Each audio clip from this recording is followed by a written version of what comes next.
वाराणसी बंद के मद्देनजर सुरक्षा बढ़ाई गई है। आपको बता दें कि तहखाने में पूजा पाठ के बाद अब काशी में सुरक्षा बढ़ा दी गई है। काशी विश्वनाथ परिसर क्षेत्र में पुलिस की तैनाती कर दी गई है। मंदिर के 50 मीटर पहले बैरिकेडिंग की गई है। मंदिर से पहले मीडिया को भी रोका गया है। आपको बता दें कि मुस्लिम समाज की अपील के बाद सुरक्षा बढ़ा दी गई है। जुम्मे की नमाज को देखते हुए अलर्ट जारी किया गया है।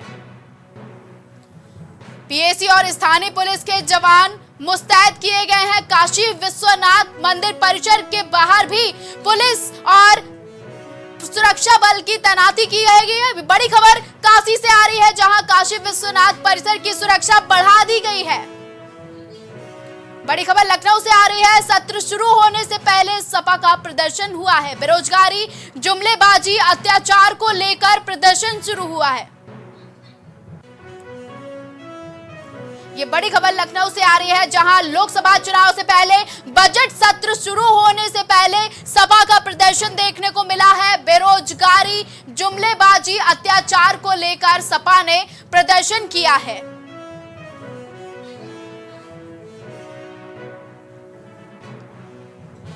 ये बड़ी खबर लखनऊ से आ रही है, जहां बेरोजगारी, जुमलेबाजी, अत्याचार को लेकर सपा का प्रदर्शन हुआ है। बजट सत्र शुरू होने से पहले सपा का प्रदर्शन देखने को मिला है। लगातार सपा एक्टिव मोड में है और अब विपक्ष निशाना साध रहा है। बेरोजगारी, जुमलेबाजी और अत्याचार को लेकर सपा ने विरोध प्रदर्शन किया है। ये बड़ी खबर लखनऊ से आ रही है, जहां बजट सत्र शुरू होने से पहले सपा का विरोध प्रदर्शन देखने को मिला है।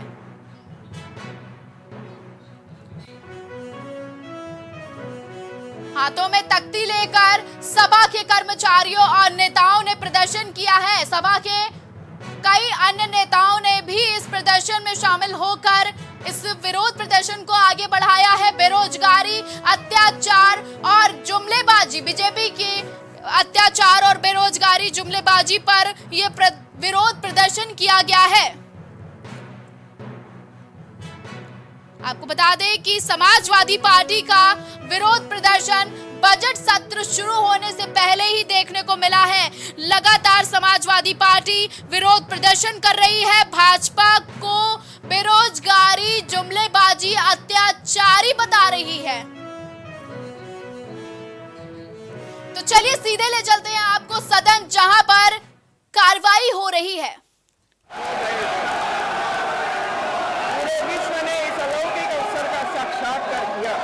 भारतीय जन आस्था के संकल्प की सिद्धि के प्रति श्री राम जन्मभूमि मंदिर के रूप में राष्ट्र मंदिर की स्थापना भारत के सांस्कृतिक गौरव की पुनः प्रतिष्ठा है।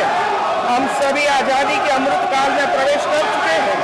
ऐसे विशिष्ट कालखंड में हमारी सांस्कृतिक विरासत का यह दिव्य प्रतिमान हमें और आने वाली पीढ़ियों को प्रभु श्री राम के आदर्शों पर चलने का सदैव प्रेरित करता रहेगा। देश और दुनिया से आने वाले श्रद्धालु श्री राम जन्मभूमि मंदिर में सुगमता पूर्वक अपने आराध्य के दर्शन पूजन का पुण्य लाभ प्राप्त कर सके, इस हेतु हमारी सरकार ने अयोध्या में अवस्थापना विकास के अनेक उपयोगी कार्य संपन्न कराए हैं। आज अयोध्या जल थल नभ की बेहतरीन कनेक्टिविटी से संपन्न हो रही है। लगभग 33 करोड़ रुपये की विकास परियोजनाएं यहाँ गतिमान है। आज अयोध्या अपने वैभव के साथ नगरीय विकास और संपन्नता के मॉडल के रूप में नवीन मानक घट रहा है। भगवान श्री राम लला का अपने नव मंदिर में विराजमान होना राम राज्य की अवधारणा को पुष्ट करने वाला है। करते हुए मेरी सरकार निरंतर नियोजित प्रयास कर रही है। वर्तमान में प्रयागराज में माघ मेला का पर्व चल रहा है।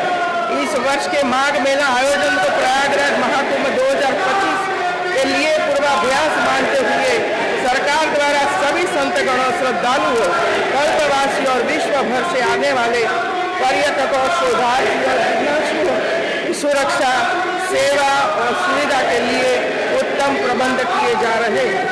मुझे भी पूर्ण विश्वास है कि प्रयागराज महाकुंभ 2025 कुशल प्रबंधन और जन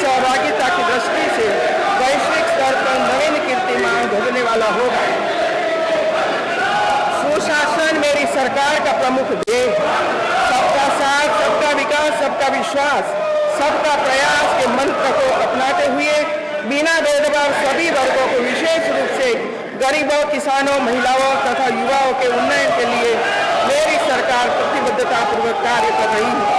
विकसित भारत संकल्प यात्रा जैसे प्रयास हर जरूरतमंद और वंचित तक शासन की योजनाओं का सीधा लाभ प्राप्त कराने में उपयोगी सिद्ध हुए हैं। आज सामान्य नागरिक भी ईज ऑफ लिविंग का अनुभव कर रहा है। कुशल एवं प्रभावी नीतियों के साथ उत्तर प्रदेश में लगभग 6 करोड़ लोगों को बहुआयामी गरीबी से ऊपर उठाया गया है। मेरी सरकार प्रदेशवासियों को पारदर्शी एवं जवाबदेह शासन तथा ईमानदार व संवेदनशील प्रशासन उपलब्ध कराने के लिए प्रतिबद्ध है। लोक शिकायत और निस्तारण हेतु तहसील स्तर तक संपूर्ण समाधान दिवस तथा थाना स्तर पर थाना दिवस का नियमित आयोजन हो रहा है। मुख्यमंत्री हेल्पलाइन 1076, ITRS एवं अन्य प्लेटफॉर्म द्वारा जन समस्याओं एवं शिकायतों का त्वरित एवं प्रभावी निस्तारण किया जा रहा है। सेवा, सुशासन और गरीब कल्याण के संकल्प को और प्रभावी ढंग से लागू करने के लिए मुख्यमंत्री कमांड सेंटर तथा CM डैशबोर्ड की स्थापना की गई है। इसके माध्यम से विभिन्न सेवाओं, योजनाओं व परियोजनाओं का सर्वस्तर से अनुश्रवण किया जा रहा है। सुशासन के संकल्प के साथ मेरी सरकार ने प्रदेश में शांति और प्रत्येक नागरिक की सुरक्षा सुनिश्चित करने के लिए अपराध और अपराधियों के प्रति जीरो टॉलरेंस की नीति अपनाई है। आज उत्तर प्रदेश की कानून व्यवस्था एक मॉडल के रूप में देश और दुनिया के सामने प्रस्तुत हुई है। प्रदेश सरकार की सही नीति, साफ नियत और सफल क्रियान्वयन की पुष्टि NCRB के आंकड़े भी करते हैं। इसके अनुसार वर्ष 2016 के सापेक्ष में 2023 में प्रदेश में डकैती के मामलों में लगभग 87%, लूट में लगभग 76%, हत्या में लगभग 43%, बलवा में लगभग 65%, फिरौती अपहरण में लगभग 73% तथा दुष्कर्म के मामलों में लगभग 46% की कमी आई है। NCRB की रिपोर्ट के अनुसार महिला संबंधी अपराधों में संलिप्त अपराधियों को सजा दिलाने में उत्तर प्रदेश में नंबर 1 पर है। माननीय प्रधानमंत्री जी द्वारा देश की अर्थव्यवस्था को $5 ट्रिलियन बनाए जाने का संकल्प लिया गया है। इसके दृष्टिगत प्रदेश की अर्थव्यवस्था को $1 ट्रिलियन का आकार देने के लिए मेरी सरकार नियोजित प्रयास कर रही है। प्रदेश सरकार ने वित्तीय अवस्थापना तथा सामाजिक अवस्थापना सहित अर्थव्यवस्था के प्रत्येक पहलू के संबंध में महत्वपूर्ण कदम उठाए। सुदृढ़ कानून व्यवस्था, ईज ऑफ डूइंग बिजनेस, निवेश अनुकूल नीतियां तथा सुशासन के परिणाम स्वरूप उत्तर प्रदेश आज देश में निवेश के ड्रीम डेस्टिनेशन के तौर पर उभरा है। जैसा कि आप सभी सुविदित हैं कि प्रदेश सरकार ने वर्ष 2018 में उत्तर प्रदेश दिवस के विशिष्ट आयोजन की परंपरा प्रारंभ की है। यह आयोजन राज्य के लिए अपनी स्थापना के पश्चात विकास की दिशा और दशा को जानने पहचानने का विशिष्ट अवसर होता है। उत्तर प्रदेश दिवस पर राज्य सरकार द्वारा उत्तर प्रदेश गौरव सम्मान सहित विभिन्न क्षेत्रों में उल्लेखनीय कार्य करने वाली विभूतियों को सम्मानित किया जाता है। इस वर्ष भी यह आयोजन सफलतापूर्वक संपन्न हुआ। वर्तमान सरकार किसानों की सच्ची हितैषी है। इसी क्रम में पेराई सत्र 2023-24 में गन्ने की अवैध प्रजातियों के गत वर्ष के मूल्य को 350 रुपये प्रति कुंतल से बढ़ाकर 370 रुपये प्रति कुंतल, सामान्य प्रजातियों के लिए मूल्य को 340 रुपये से बढ़ाकर 360 रुपये तथा कुंतल तथा अनुपयुक्त प्रजातियों के मूल्य को 335 रुपये से बढ़ाकर 355 रुपये प्रति कुंतल किया गया है। फरवरी 2023 में आयोजित यूपी ग्लोबल इन्वेस्टर समिट में देश विदेश के निवेशकों द्वारा अब तक 40 लाख करोड़ रुपए से अधिक के निवेश प्राप्त हुए। यह निवेश प्रस्ताव सभी सेक्टर तथा प्रदेश के समस्त 75 जनपदों के लिए प्राप्त हुए।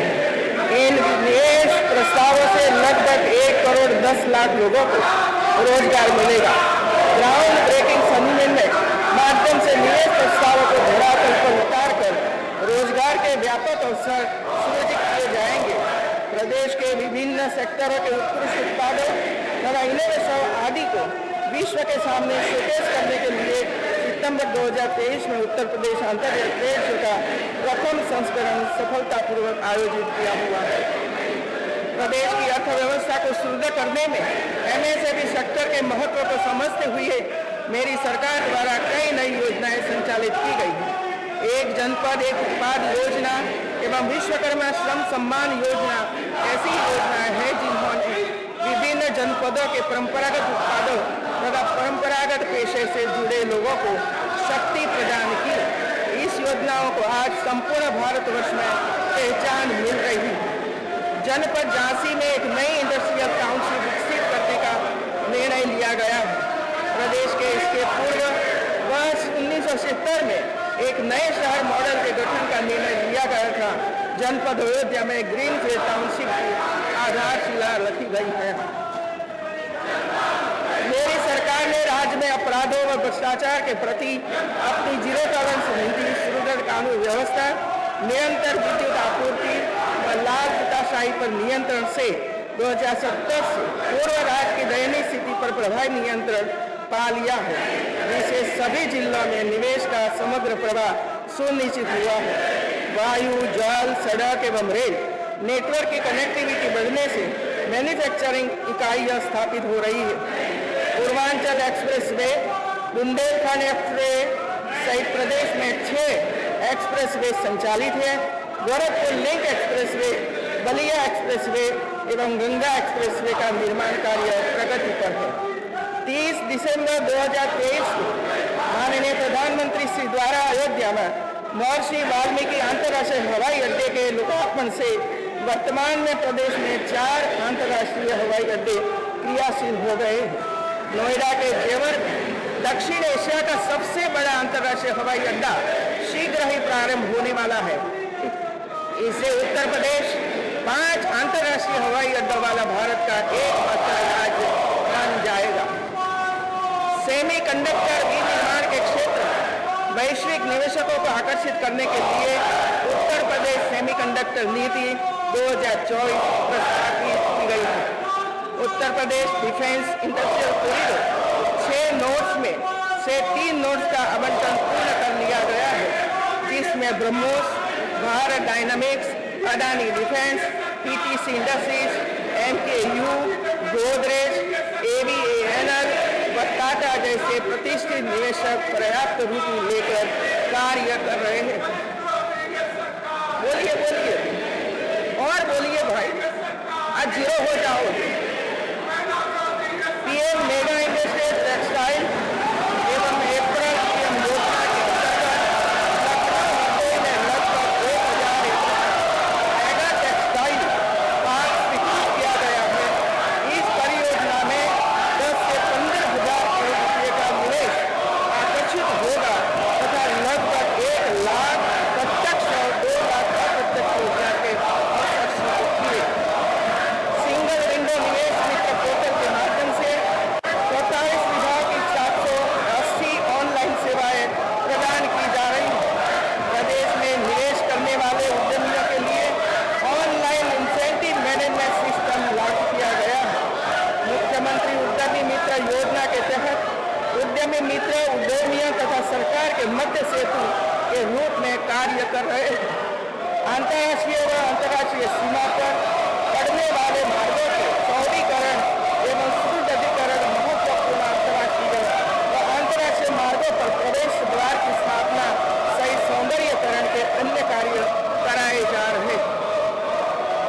रक्षाबंधन के पर्व पर प्रदेश की महिला यात्रियों को परिवहन निगम की बसों में निःशुल्क यात्रा की सुविधा दी जा रही है।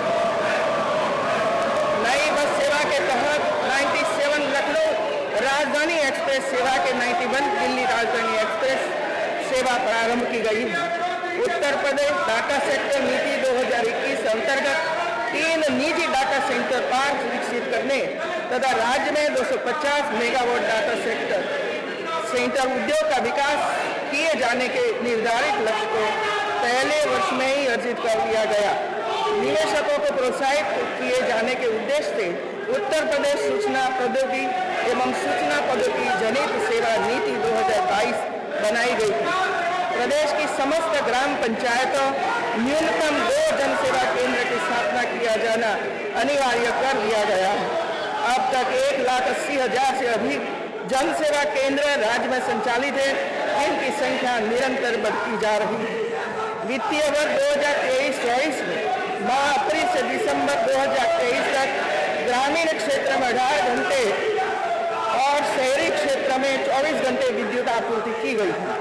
वर्ष 2022 से 70 में निर्गत लगभग 8 लाख विद्युत संयोजना के सापेक्ष वर्ष 2070 से अब तक लगभग 20 गुना 165 लाख विद्युत संयोजन निर्गत किए गए।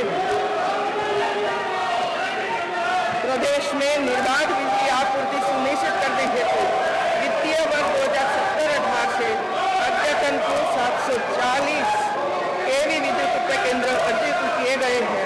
1,590 विद्युत केंद्रों की क्षमता वृद्धि की गई है। वर्ष 2070 से अद्यतन लगभग 3,53,000 निजी नलकूप संयोजन निर्गत किए गए हैं।